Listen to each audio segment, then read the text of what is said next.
ಕೇಂದ್ರ ಬಿಜೆಪಿ ಸರ್ಕಾರದ ಬೆಲೆ ಏರಿಕೆ ನೀತಿಯ ವಿರುದ್ಧ ರಾಜ್ಯ ಕಾಂಗ್ರೆಸ್ ಬೃಹತ್ ಪ್ರತಿಭಟನೆ ನಡೆಸಿತು. ಬೆಂಗಳೂರಿನ ಫ್ರೀಡಂ ಪಾರ್ಕ್ನಲ್ಲಿ ನಡೆದ ಕಾರ್ಯಕ್ರಮದಲ್ಲಿ CM Siddaramaiah, DCM D K Shivakumar ಸೇರಿದಂತೆ ಕಾಂಗ್ರೆಸ್ ಮುಖಂಡರು ಕೇಂದ್ರ ಬಿಜೆಪಿ ಸರ್ಕಾರದ ವಿರುದ್ಧ ವಾಗ್ದಾಳಿ ನಡೆಸಿದರು. ಕೇಂದ್ರ ಸರ್ಕಾರ ಪೆಟ್ರೋಲ್, ಡೀಸೆಲ್, ಗ್ಯಾಸ್ ಬೆಲೆ ಏರಿಕೆ ಮಾಡುತ್ತಲೇ ಇದ್ದು, ಬಿಜೆಪಿ ಸರ್ಕಾರ ಅಧಿಕಾರಕ್ಕೆ ಬಂದಾಗಿನಿಂದ ಪ್ರತಿಯೊಂದರ ಬೆಲೆ ಏರಿಕೆ ಹೆಚ್ಚಾಗುತ್ತಲೇ ಇದೆ. ಕೇಂದ್ರದಲ್ಲಿ ಕಾಂಗ್ರೆಸ್ ಸರ್ಕಾರ ಇದ್ದಾಗ ಇದ್ದ ಬೆಲೆಗಿಂತ ದುಪ್ಪಟ್ಟು ಬೆಲೆಯನ್ನ ಹೆಚ್ಚಿಸುತ್ತಲೇ ಇರುವ ಮೋದಿ ಸರ್ಕಾರ ಜನರ ಜೇಬಿನಿಂದ ಹಣ ಕೇಳುತ್ತಿದೆ. ಹೀಗಿದ್ದರೂ ಯಾವ ನೈತಿಕತೆಯಿಂದ ರಾಜ್ಯ ಬಿಜೆಪಿ ನಮ್ಮ ಸರ್ಕಾರದ ವಿರುದ್ಧ ಪ್ರತಿಭಟನೆ ನಡೆಸುತ್ತಿದೆ ಎಂದು ಪ್ರಶ್ನಿಸಿದರು. ಬಿಜೆಪಿ ಮತ್ತು ಜನತಾದಳ ಜನರ ಆಕ್ರೋಶವನ್ನ ಕಾಂಗ್ರೆಸ್ ಮೇಲೆ ಅಂತೇಳಿ ಕರೆ ಕೊಟ್ಟು ಪ್ರಾರಂಭ ಮಾಡ್ತಾ ಇದ್ದಾರೆ. ನಾನು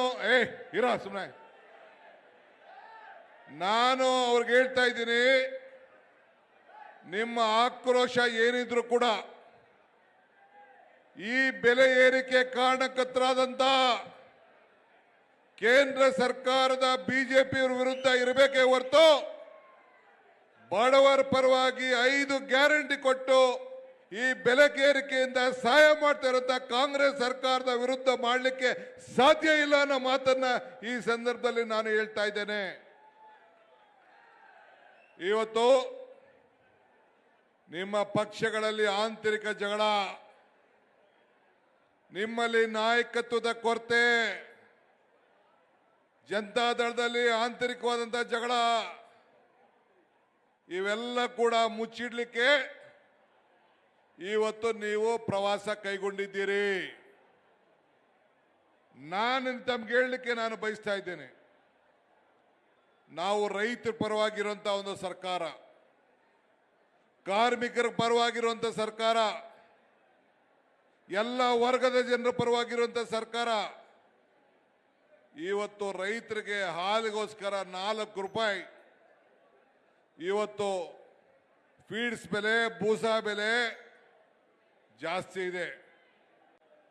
ಇವತ್ತು 4 ರೂಪಾಯಿ ರೈತರಿಗೆ ಕೊಡಬೇಕು ಅಂತ ತೀರ್ಮಾನ ಮಾಡಿದ್ರೆ ನೀವು ರೈತರ ವಿರೋಧಿಗಳು ಅಂತೇಳಿ ಅಣೆಪಟ್ಟೆಯನ್ನ ಕಟ್ಕೊಂಡಿದ್ದೀರಿ. ಇವತ್ತು ಹಾಲಿನ ಬೆಲೆ ಕೇರಳದಲ್ಲಿ 52 ರೂಪಾಯಿ ಇದೆ, ಗುಜರಾತಲ್ಲಿ 53 ರೂಪಾಯಿ ಇದೆ, ದೆಹಲಿಯಲ್ಲಿ 55 ರೂಪಾಯಿ ಇದೆ, ಮಹಾರಾಷ್ಟ್ರದಲ್ಲಿ 52 ರೂಪಾಯಿ ಇದೆ, ತೆಲಂಗಾಣದಲ್ಲಿ 58 ಇದೆ, ಅಸ್ಸಾಮಲ್ಲಿ 60 ಇದೆ, ಹರಿಯಾಣದಲ್ಲಿ 56 ಇದೆ, ರಾಜಸ್ಥಾನದಲ್ಲಿ 50 ರೂಪಾಯಿ ಇದೆ, ಮಧ್ಯಪ್ರದೇಶದಲ್ಲಿ 52 ಇದೆ, ಪಂಜಾಬಲ್ಲಿ 56 ಇದೆ, ಉತ್ತರ ಪ್ರದೇಶದಲ್ಲಿ 56 ರೂಪಾಯಿ ಇದೆ.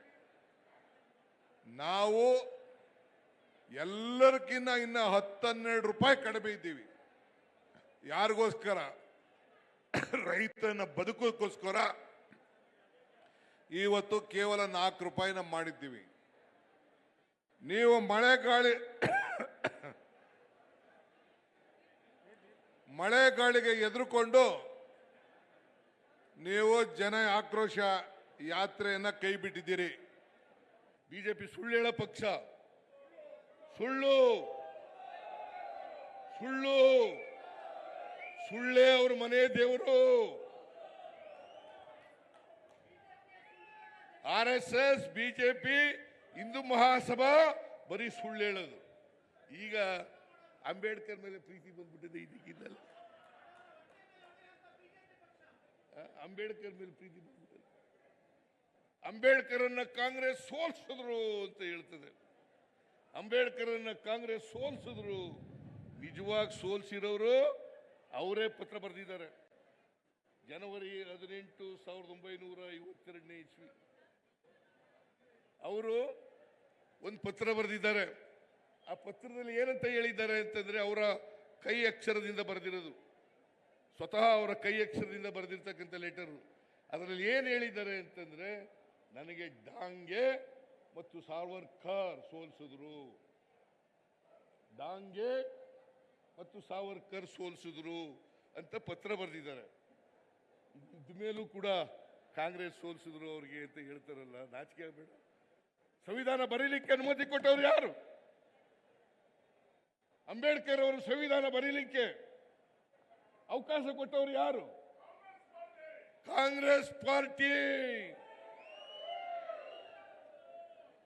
ಹಾಗಿದ್ರೆ ಅಂಬೇಡ್ಕರ್ ಮನುಸ್ಮೃತಿ ಯಾಕಪ್ಪ ಸುಟ್ರು? ಕೇಳ್ತಾರ ಮನುಸ್ಮೃತಿ ಯಾಕೆ ಸುಟ್ರು? ಇವರು RSS ಪರ ಇದ್ದಿದ್ರೆ ಮನುಸ್ಮೃತಿ ಸುಡ್ತಿದ್ರ? ಅವರು ಇನ್ನೂ ಒಂದು ಹೆಜ್ಜೆ ಮುಂದೆ ಹೋಗಿ ಹೇಳಿದ್ರು, ನಾನು ಹಿಂದುವಾಗಿ ಹುಟ್ಟುಬಿಟ್ಟಿದ್ದೀನಿ, ಅದು ನನ್ನ ಕೈಲಿರಲಿಲ್ಲ, ನಾನು ಹಿಂದುವಾಗಿ ಸಾಯಲಾರೆ ಅಂತ. ಯಾರು ಹೇಳಿದ್ದು? ಬಾಬಾ ಸಾಹೇಬ್ ಅಂಬೇಡ್ಕರ್. ಹಿಂದುತ್ವ ನಾಚಿಕೆ ಆಗಲ್ಲ ಇವರಿಗೆ?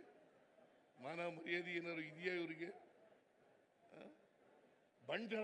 ಬಂಡ್ರು, ನಾಚಿಗೆಟ್ಟವರು, ಲಜ್ಗೆಟ್ಟವರು. ದಯಮಾಡಿ ಇವ್ರ ಮಾತುಗಳನ್ನು ಕೇಳಬೇಡಿ. ನೀವು ಧೈರ್ಯವಾಗಿ ನಾ ಹೇಳದಂತ ವಿಚಾರಗಳನ್ನ ಜನರ ಮುಂದೆ ಪ್ರಸ್ತಾಪ ಮಾಡಿ. ನಾ ಹೇಳೋದೆಲ್ಲ ಸತ್ಯ. ನಮ್ಮ ಕಾರ್ಯಕರ್ತರು ಸತ್ಯವನ್ನ ಧೈರ್ಯದಿಂದ, ಯಾವುದೇ ಮುಲಾಜಿಲ್ದೇನೆ ಹೇಳ್ತಕ್ಕಂಥ ಕೆಲಸವನ್ನ ನೀವು ಮಾಡಬೇಕು ಅಂತೇಳಿ ಕೇಳ್ಕೊಂಡು, ಇವತ್ತು ಕೇಂದ್ರ ಸರ್ಕಾರ ಮಾಡಿರ್ತಕ್ಕಂಥ 2 ರೂಪಾಯಿ ಪೆಟ್ರೋಲ್ಗೆ, 2 ರೂಪಾಯಿ ಡೀಸೆಲ್ಗೆ, 50 ರೂಪಾಯಿ ಗ್ಯಾಸ್ಗೆ ಅದನ್ನ ಕೂಡಲೇ ವಾಪಸ್ ಪಡ್ಕೋಬೇಕು ಅಂತೇಳಿ ನಾನು ಒತ್ತಾಯವನ್ನ ಮಾಡ್ತೇನೆ.